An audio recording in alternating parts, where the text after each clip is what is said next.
Hey guys, welcome to the channel. We got another good video for you guys regarding Tsunoda pliers. We have this little tool haul segment going on right now where we just recently reviewed some needle nose. Now we're going to take a look at these side cutters. So let's take a look. We'll tell you guys all about them, what's good, what's bad, where you should use which one for what application, and whether or not they're the right type of plier for your guys' application. All right, guys, let's jump into it. All right, let's start big and go small. This is going to be Tsunoda's 225 millimeter. And it is the PUN, this is the part number, 225ATG. Tsunoda, if you don't already know, is a Japanese brand. The type of material you can cut, soft iron at 3.2 mils, copper at 5 mil, and cable, VVF cable at 2.6 by 3 strands. You see pictures of that here too. And we'll go into the features of that here in just a second. Now they have two different handle types. You can see that here and this one. We'll go into that one in just a second. This is more kind of like your comfort grip. It's a thicker grip on there. It's going to allow you to get a little more traction to it. And it also has the eyelets at the bottom, so you could do your lanyard. On the back here, it's also worth taking a note that the technology that they employ is actually pretty nice. It's not unique necessarily, but not all manufacturers use it. As you look back here on the fulcrum, you can see that it's been pushed forward, right? Pushed forward towards the mouth of the jaw. And what that does is it shortens that distance. The only downside to that is that space in between is so narrow that if you don't have hard enough material here, you can potentially crack across that. That is the kind of give and take of these pliers. Now you can see here, this is obviously laser etched. For you guys want to take a snapshot, these are the types of material you could cut and their thicknesses. Here is your little lanyard hook for the bottom, a little safety hook, so you don't drop it, say you're working from high top places. And then it's also worth noting too, on the bottom here, this is a crimper. We'll take a good look inside there for you guys. But you have essentially this triangulated piece that goes inside there. And if you have those little butt joints or connectors or what have you, you put them inside here and you just squeeze, and it's going to allow you to squeeze that connector on the fly. So it's a good, quick use of that tool. Now, handles, very nice. Everything is actually a nice soft overmold so far. The black's actually a little bit harder and denser than the yellow. Yeah, and it's unique, actually, that texture they do to it. It almost kind of looks like a, I don't know, like a wrinkle finish and a spider web mixed together. In the hand, feels good. So you can choke up back here to get a lot of good leverage, or come in the middle and squeeze there. Really good grind and polish to it. Jaws. Now these look, yeah, these appear to be flush cuts. So these are flush cuts. You can see the profile here. That is a very aggressive angle to that. Very sharp. I almost cut my finger right on that. So this will give you really good cutting ability. Let's just try some smaller strand right out of the gate. How's that do? Oh, buttery smooth. Super duper easy. Let's bump up to some larger strand. Oh, that's super nice too. Very clean cut. Right, the idea too is you could flush cut. So let's say my hand's the spot where we want to get down to and cut. We'll do it here at the base. That just cut right down to where my hand's at. That is a very nice feature in specific applications. Let's take a look here too at the Romex. Should we be able to cut Romex? Oh, even easier. Let's take a look at that actually.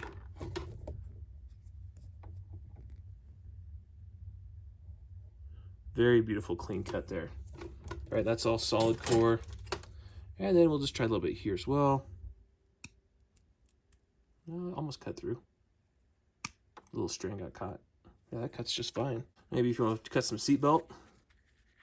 Not that anybody here is going to want to do that. Perfect, it cuts down on just fine. So all in all, ergonomics, feel, this is a great set of pliers. Flush cut, you can get them without the flush cut too. The downside of flush cut is jaw life. The sharpness there is not going to last as long, especially in more harder material applications. So you might want to have a double angled jaw, one that tapers on the inside too, if you want to cut harder materials. All right, one down, so on to this next one. This one's going to be the same part number you're going to see here, PUN225A instead of ATG, and that's just going to be because of the profile of the handle and how it's been dipped. So we'll put them side by side here. Let's do it side by side this way.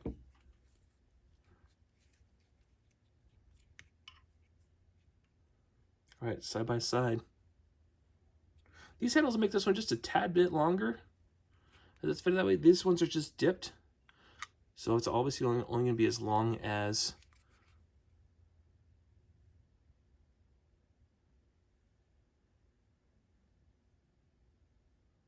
yeah. And the difference in the handle is going to be here, right? This is going to be a little bit of a silk screening, it looks like. Made in Japan. Same logo. The part numbers. 225, 225A versus ATG. Made in 2023, made in 2024.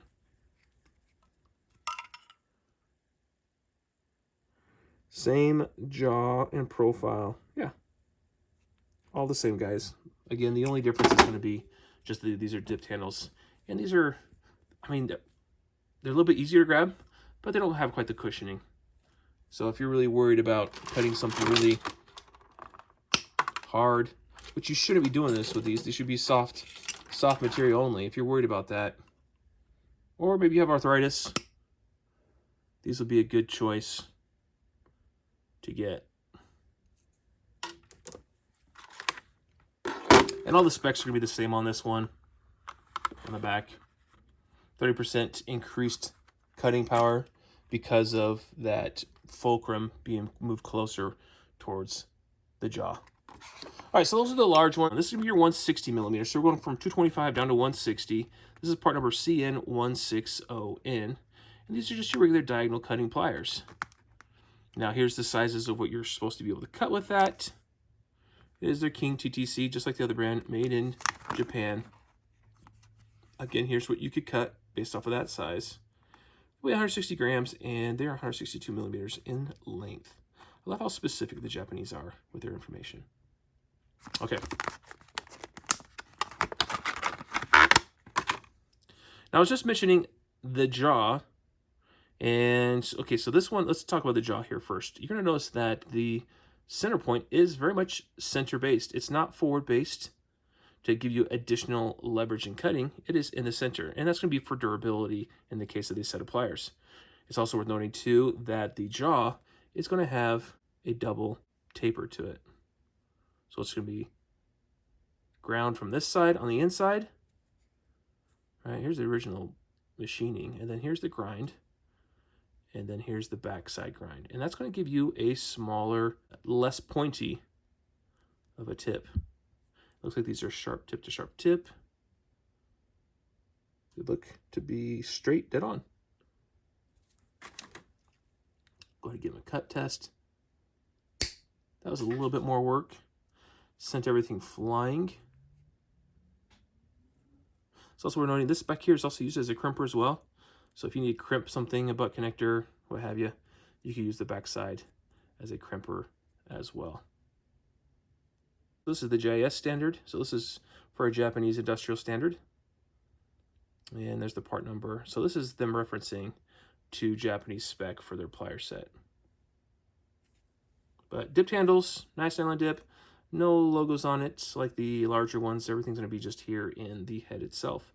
But just a good size, right? 160 millimeter set, good size, good feel. This is what most guys are going to use, especially for smaller electrical work, right? Stereo wire, even some housing stuff. Yeah, that works great. Those cut so nice. So, good set. This is going to be a little bit different, and this is not going to be for everybody. These are going to be your stainless cutting pliers. 140 millimeter in length, and then they're going to be part number SCN140. Again, part of the King TTC line. You see here, it's all for smaller material. You see here, they're talking about the flat blade. That's going to be so you could get perfect cuts flat. The size of material you can cut 2.6 and 3.5 based on copper and stranded. And then if you ever want to watch a video on their products, you can go here. Mentions it has it with a spring. There's your spring right there. We'll talk about that in just a second. Made in Japan. Here again is what you could cut: stranded wire, plastic, copper, soft iron, stainless, and brass. Really good information to have here so you can know what your tool's capabilities are, and so you're not overshooting what you're supposed to be doing and destroying or ruining your plier set. They come in at 70 grams, and they have a full length of 140 millimeters. All right, so here they are. Okay, a little bit denser rubber feel to it. Really good texture, though. I like that. I like that it comes up to the top here, too, so you can really get some finite cutting and control. Because, right, this is going to be more for, let's say, computer, circuitry board, just finite small wire cutting. Maybe even use it for this, for some speaker wire. But these are made out of stainless. Looks like they've got a little rivet in there, pressed rivet. Nice single grind there, single grind there.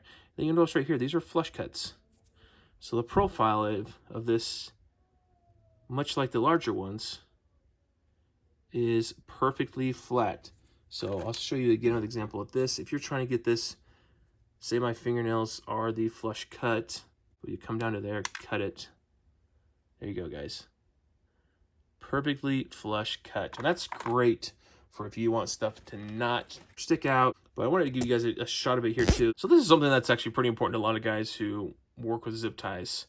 There's nothing worse than having a zip tie set up somewhere and then you come in after the fact and you want to get, say for instance, I'll show you guys the difference here.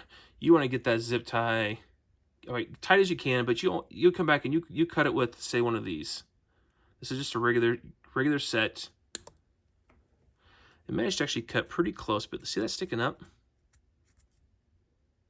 People will come by and get caught on that, get cut. It is the worst thing possible. And that's why flush cuts like these take it even a step further and get right down on top of it. And you could cut that just like so.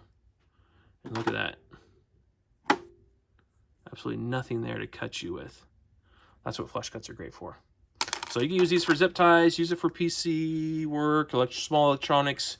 These do great. They got a great spring in here. Now the key trick to this spring is it's got a little plastic button here. So push to lock. Again, here's their patent for it, and here's their part number SCN140. Again, stainless steel. And you take this and you push it. It allows the spring to come up, so you could store it. So now it's set like so. You could store it in your bag or in your toolbox, and it stays in place. You give it a little bit of pressure to pop open, but once it pops open, then the spring just works like it should. And if you pull too hard, it allows it to pull up and around without breaking your spring, because they do that little cut, that little grind to the backside. But all in all, great set of pliers. In 2024. Yeah, good handles. And I actually like that it's a little bit longer, because you can actually get your whole hand in there. So, and they're really light. I mean, for being stainless, they're really light plier set that's easily maneuverable. All right, guys, that's what we had for the diagonal cutting pliers. And we'll actually have some more videos coming here, too. I got more stuff that came in this tool haul. I want to share it all with you guys as soon as possible. Please stick around and click the link above for more tools out of the Tsunoda tool haul that we're doing this week. Thanks for watching. We'll talk to you soon.